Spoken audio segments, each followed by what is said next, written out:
Jafar express जो Bloch freedom fighters हैं उनके लिए एक जैसे कि लाल कपड़ा आप किसी सांड को दिखाते हैं ना, जिसको देख के वो गुस्सा हो जाता है, जाफर एक्सप्रेस उस प्रकार का एक लाल कपड़ा है। वहां पे ट्रैक्स में आईडी लगाया था जिसके ऊपर जाफर एक्सप्रेस गई और वहां पे एक्सप्लोजन हो गया।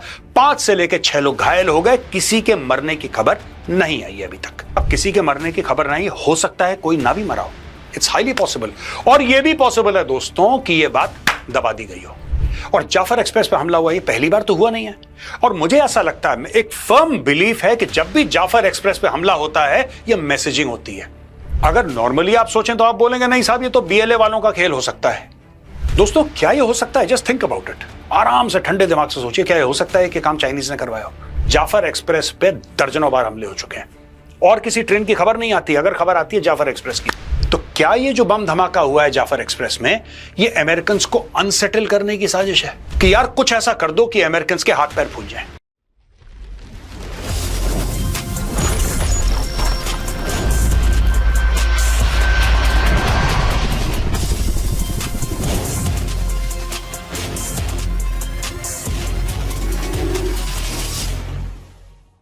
जय हिंद दोस्तों, मैं हूं मेजर गौरव आर्य और आप देख रहे हैं द चाणक्य डायलॉग्स।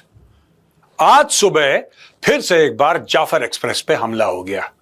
लोगों का कहना है कि आईडी लगाई, यानी कि इंप्रोवाइज्ड एक्सप्लोसिव डिवाइस लगाई, जाफर एक्सप्रेस उसके ऊपर से गई, धमाका हुआ, कुछ 5-6 लोग घायल हो गए। कितने मरे इसकी कोई भी खबर नहीं आई है। सबसे पहले इसके बारे में डिस्कस करते हैं। दोस्तों आपको यह तो पता ही है कि कई बार जाफर एक्सप्रेस पे अटैक हो चुका है, पहली बार नहीं है, और 2-3 बार तो हम भी कवर करते हैं। मुझे ऐसा लगता है कि जाफर एक्सप्रेस जो बलोच फ्रीडम फाइटर्स हैं उनके लिए एक जैसे कि लाल कपड़ा आप किसी सांड को दिखाते हैं ना, जिसको देख के वो गुस्सा हो जाता है, जाफर एक्सप्रेस उस प्रकार का एक लाल कपड़ा है। ये चलती है क्वेटा जो कि राजधानी है बलोचिस्तान की, और ये टर्मिनेट होती है पेशावर जो कि राजधानी है खैबर पख्तूनख्वा की। दोनों के दोनों सेंसिटिव इलाके और दोनों के दोनों पाकिस्तान के 2 राज्य हैं। दोस्तों सबसे पहले मैं आपको आईडी के बारे में बताता हूं। इंप्रोवाइज्ड एक्सप्लोसिव डिवाइस ये है क्या? कई लोगों ने पहले भी पूछा है और मैं माफी चाहूंगा, मिस कर गया, मैं बता नहीं पाया आपको। देखिए, एक तो होता है कि प्रॉपर एक्सप्लोसिव होता है, बारूद या कोई ग्रेनेड हो गया, कोई बॉम्ब हो गया। एक होता है इंप्रोवाइज करके बनाना, यानी कि और चीजों को पकड़ के बनाना और उसमें चीजें जोड़ के, जो कि अपने आप में एज अ सिंगल यूनिट नहीं आता, उसको बनाना पड़ता है, इंप्रोवाइज करना पड़ता है। ये कुछ भी हो सकता है, ये गैस सिलेंडर हो सकता है, ये एक प्रेशर कुकर हो सकता है, एक मोटरसाइकिल हो सकता है, या कोई मोटर के शेल्स या आर्टिलरी के 4-5 शेल्स को मिला के, आप समझ लीजिए 4-5-10 आर्टिलरी के शेल्स को मिला के आपने एक फ्यूज लगाया और वहां पे रिमोटली उसको एक्टिवेट कर दिया, या प्रेशर प्लेट उसमें है, किसी भी प्रकार से आप उसको एक्टिवेट कर सकते हैं। वहां पे ट्रैक्स में आईडी लगाया था जिसके ऊपर जाफर एक्सप्रेस गई और वहां पे एक्सप्लोजन हो गया। 5 से लेकर 6 लोग घायल हो गए। किसी के मरने की खबर नहीं आई अभी तक। अब किसी के मरने की खबर नहीं, हो सकता है कोई ना भी मरा हो। It's highly possible. और यह भी पॉसिबल है दोस्तों कि यह बात दबा दी गई हो। क्यों? मैं ये एक्सपेक्ट कर रहा था कि कुछ ना कुछ तो होगा। यह बात मुझे भी नहीं पता थी कि क्या होगा, पर मुझे ऐसा लगा कुछ ना कुछ तो होगा। याद है 2 दिन पहले हमने कौन सी स्टोरी कवर करी थी दोस्तों? हमने यह बोला था कि अमेरिकन को $1.2 बिलियन के चलते पसनी में एक पोर्ट दे दिया। पसनी एक जगह है बलोचिस्तान में जो कि 70 मील दूर है गवादर से। अगर आप टुवर्ड्स द ईस्ट मूव करेंगे कोस्ट लाइन पे, तो देखिए ईरान का बॉर्डर है। जैसे आप ईरान की तरफ जाते हैं वहां पे चाबहार पोर्ट है जो कि इंडियंस ने बनाया है, ये आपको पता है। जब आप बॉर्डर में इस तरफ आते हैं बलोचिस्तान की ओर, जो कि पाकिस्तानी ऑक्यूपाइड इलाका है, वहां पे आपको दिखता है गवादर जो कि बनाया चाइनीज ने है। और उससे अगर 70 किलोमीटर आगे चले जाएं उसी कोस्ट लाइन पे, तो पसनी है। जैसा हमने आपको उस दिन बताया था, पसनी की खासियत क्या है दोस्तों? खासियत यह है कि वहां पे पाकिस्तान नेवी का एक बेस है। खासियत यह है कि वहां पे 3000 मीटर लंबी एयर स्ट्रिप है। 3000 मीटर लंबी एयर स्ट्रिप का क्या मतलब है? वहां पे फाइटर प्लेन्स उड़ सकते हैं और लैंड हो सकते हैं।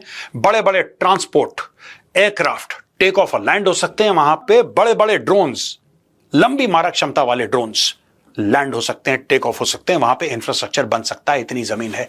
वहां पे पाकिस्तानियों ने यह बोला कि भाई एक काम करो, अमेरिका को दे दो। तो दोस्तों मेरा यह कहने का मतलब है कि ये जो अटैक हुआ है, ये जो आईडी लगी है ट्रैक्स पे, और जाफर एक्सप्रेस पे हमला हुआ, ये पहली बार तो हुआ नहीं है। और मुझे ऐसा लगता है, एक फर्म बिलीफ है कि जब भी जाफर एक्सप्रेस पे हमला होता है, यह मैसेजिंग होती है। जाफर एक्सप्रेस खड़ी है, प्लेटफॉर्म पे अटैक हो जाता है, ट्रेन में नहीं, प्लेटफॉर्म पे, जाफर एक्सप्रेस के बगल में। कभी जाफर एक्सप्रेस को बीएलए वाले घेर लेते हैं, बलोच लिबरेशन आर्मी वाले, और लोगों को बंदी बना के पहाड़ ले जाते हैं। यही नहीं, कभी फायरिंग हो जाती है, कोई रॉकेट फायर कर देता है, कोई ग्रेनेड फेंक देता है, कुछ ना कुछ जाफर एक्सप्रेस के साथ होता रहता है।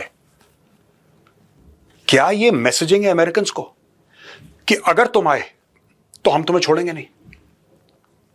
देखिए, अगर किसी की जान नहीं गई, अगर हम मान के चलते हैं जो पाकिस्तानी मीडिया बता रहा है कि अभी तक खबर यह है कि किसी की जान नहीं गई, ठीक है, अगर दोस्तों हम ये मान के चलते हैं कि किसी की जान नहीं गई, तो क्या हम ये मान के चल सकते हैं कि जो भी ये मैसेज पास करने की कोशिश कर रहा है वो दोबारा हरकत में आएगा, दोबारा ऐसी कुछ कार्रवाई करेगा? हो सकता है जाफर एक्सप्रेस के साथ ना करे, हो सकता है किसी और चीज के साथ करे, हो सकता है ये आईडी, क्योंकि देखिए आईडी जब भी बनाया जाता है, मैं आपको बताता हूं जितना मेरा रिसर्च है इस मामले में, आईडी जो है, कभी ऐसा नहीं कि आपने ट्रेन में 4 लोगों को घायल करने के लिए आपने आईडी लगाया। आईडी होता है बड़ा धमाका। आईडी का मकसद होता है कि जाने जाएं, ऐसा धमाका हो जो मीलों मील तक आवाज सुनाई दे और आग के गोले आसमान में छूट जाए बिल्कुल। आईडी में तब, जिसको कहते हैं कि लगाने का मकसद आईडी का यह होता है कि परखच्चे उड़ा दें किसी चीज का। That is the intent of an ID. क्या आईडी का इंटेंट यहां पे फेल हो गया? क्या वो इंप्रोवाइज एक्सप्लोजिव डिवाइस जिसको फटना था और जाने लेनी थी, क्या वो फेल हो गई? क्या वो अपना मकसद पूरा नहीं कर पाई? अगर ये बात सच है तो फिर दोबारा कोशिश की जाएगी। अब दोस्तों इसमें है क्या, कौन कौन से ऐसे प्लेयर्स हैं जो कर सकते हैं? अगर नॉर्मली आप सोचें तो आप बोलेंगे नहीं साहब, ये तो बीएलए वालों का खेल हो सकता है, ये बलोच लिबरेशन आर्मी वालों का खेल हो सकता है। और हो सकता है, इट्स हाईली पॉसिबल, क्योंकि बीएलए ने पहले भी करा और बीएलए ने छाती ठोक के बोला है कि साहब हमने करा है। ये हो सकता है, राइट? तो इसमें कोई अचंभे या अचरज वाली बात नहीं होगी कि साहब बीएलए ने एक बार दोबारा अटैक कर दिया। पर क्या एक और चीज हो सकती है? क्या यह हो सकता है कि यह चाइनीज ने करा हो? सोचिएगा जरा, कौन नहीं चाहता कि वहां पे अमेरिकन, क्योंकि अमेरिकन ने भी हां नहीं बोला प्रपोजल के लिए भाई। The Americans have not said yes to the proposal. ये तो पाकिस्तानियों ने बोला कि साहब पाकिस्तान इस फॉर सेल, आइए खरीदिए। ये तो पाकिस्तानियों ने बोला कि साहब आप 1.25 अरब डॉलर वहां पे लगाइए और सारे के सारे जो हमारी मिनरल वेल्थ है बलूचिस्तान की उसको चोरी करके, ये तो पाकिस्तानी बोल रहे हैं, वहां पे पोर्ट बनाइए। ये तो पाकिस्तानी बोल रहे हैं ना यार, ये और तो कोई बोल नहीं रहा है। Nobody else is saying it. The Pakistanis are saying it. The Americans have not yet responded. जब अमेरिका ने रिस्पॉन्ड ही नहीं करा तो किसको परेशानी हो गई? क्या ये अमेरिकन को मैसेज नहीं, क्या ये पाकिस्तानीज को मैसेज है? दोस्तों ये सारा का सारा all this is in the realm of conjecture.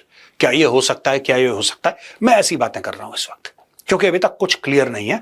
दोस्तों क्या ये हो सकता है? जस्ट थिंक अबाउट इट, आराम से ठंडे दिमाग से सोचिए, क्या ये हो सकता है कि काम चाइनीज ने करवाया हो?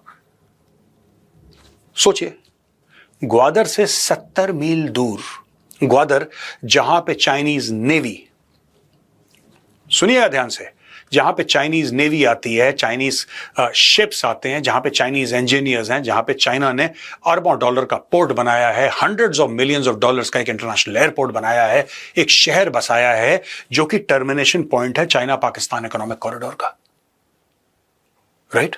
जो कि चाइना के लिए बहुत इंपॉर्टेंट है। CPEC is the flagship venture of the belt and road initiative. अब आप ये समझ लीजिए कितना जरूरी है ये। इसके बाद अगर चाइना, जो चाइना इतने सालों से पाकिस्तान की मदद कर रहा है, हर समय जाके मदद करता है पाकिस्तान की, अच्छा फंस गया आईएमएफ के साथ, कोई बात नहीं, हमसे पैसे ले लो, अच्छा लोन वापस नहीं दे सकते, कोई बात नहीं, माफ करा, अगले साल दे देना और ये और ले लो ऊपर से। ये चाइना आता है बार बार पाकिस्तान को बचाने के लिए। उसी पाकिस्तान ने अमेरिका को एक प्रपोजल दे दिया कि यहां पे अगर चाइनीज हैं तो बगल में तुम क्यों नहीं आ सकते, तुम भी आओ ना यार, वो लूट रहे हैं तुम भी लूटो, दोनों भाई मिलकर लूटो, थोड़े से पैसे हमें भी दे देना। क्या यह चीज चाइना स्वीकार करेगा? सोचने वाली बात है। चाइना को कभी अच्छा नहीं लगेगा कि एक अमेरिकन बेस, और दोस्तों अगर अमेरिका बेस बनाएगा वहां पे यूएस नेवी आएगी, और आप सोच सकते हैं दोस्तों कि एक ही देश पाकिस्तान के अंदर बलूचिस्तान का जो हिस्सा है वहां पे एक तरफ चाइनीज नेवी और एक तरफ अमेरिकन नेवी, और सिर्फ 70 मील का फर्क है। कितना बड़ा कलेश वाला मामला है ये। क्या ऐसा हो सकता है कि चाइनीज इंटेलिजेंस ने कुछ ऑपरेशन ऐसा किया हो जो सुर्खियां बटोरे? क्या ऐसा हो सकता है कि आगे चल के भी ऐसे ऑपरेशंस हो जाफर एक्सप्रेस के ऊपर? ये पहली बार नहीं है, जैसा मैंने आपको बताया, जाफर एक्सप्रेस पे दर्जनों बार हमले हो चुके हैं और किसी ट्रेन की खबर नहीं आती। अगर खबर आती है जाफर एक्सप्रेस की, कोई सुसाइड अटैक हो गया, किसी ने बम मार दिया, किसी ने रॉकेट मार दिया, किसी ने एम्बुश कर दिया, किसी ने आईडी लगा दी, किसी ने प्लेटफॉर्म पे बम फाड़ दिया, ये सारी की सारी चीजें होती हैं दोस्तों। अब ये सोचने वाली बात है कि आगे क्या होगा, क्योंकि पाकिस्तान ने क्या करा दोस्तों, चाइना को धोखा दे दिया। और चाइना माफ करने वाली पार्टी है नहीं। वैसे चाइना कभी माफ नहीं करता, ना चाइना कभी भूलता है। पाकिस्तान ने चाइना को धोखा दे दिया। 60 अरब डॉलर लगवा दिए चाइना पाकिस्तान इकोनॉमिक कॉरिडोर में, जिसमें कि 35 अरब एक्चुअली ग्राउंड पे लग चुके हैं, बाकी कमिटमेंट जारी है। सिर्फ ये बात नहीं दोस्तों, चाइना ने हर समय पाकिस्तान को डिप्लोमेटिकली सपोर्ट करा है, चाहे वो मौलाना मसूद अजहर का केस हो, चाहे वो टीआरएफ का केस हो। जितने भी पाकिस्तानी आतंकी हैं सबको सपोर्ट करा है चाइना ने। यूनाइटेड नेशन सिक्योरिटी काउंसिल में बैठ के चिल्ला चिल्ला के पाकिस्तान का सपोर्ट करा है। आज वही पाकिस्तान चीन की पीठ पे खंजर उतार रहा है। आपको क्या लगता है, चाइना कुछ करेगा? ये चुपचाप बैठा रहेगा। इतिहास गवाह है कि चाइना कभी चुपचाप नहीं बैठा, चाइना ने कुछ ना कुछ पलटवार जरूर किया है। क्या ये जाफर एक्सप्रेस का अटैक चाइनीज पलटवार था? जैसे जैसे हमें पता लगेगा हम और खबरें आपके सामने लेकर आएंगे। लेकिन one thing I tell you, very confidently I can tell you, बड़ी जिम्मेदारी के साथ आपको बताता हूं कि बलूचिस्तान वाला मामला और गर्म होने वाला है, ठंडा नहीं होगा। अभी तो और गर्म होगा ये, और जब जब गर्मी आएगी बलूचिस्तान में, तब तब हम आपके लिए लेकर आएंगे द चाणक्य डायलॉग्स। ये वीडियो देखने के लिए बहुत बहुत धन्यवाद दोस्तों। पसंद आए तो उस वीडियो को लाइक करिए, हमारे चैनल को सब्सक्राइब करिए, बेल आइकन दबाना बिल्कुल मत भूलिएगा। जय हिंद, वंदे मातरम, भारत माता की जय।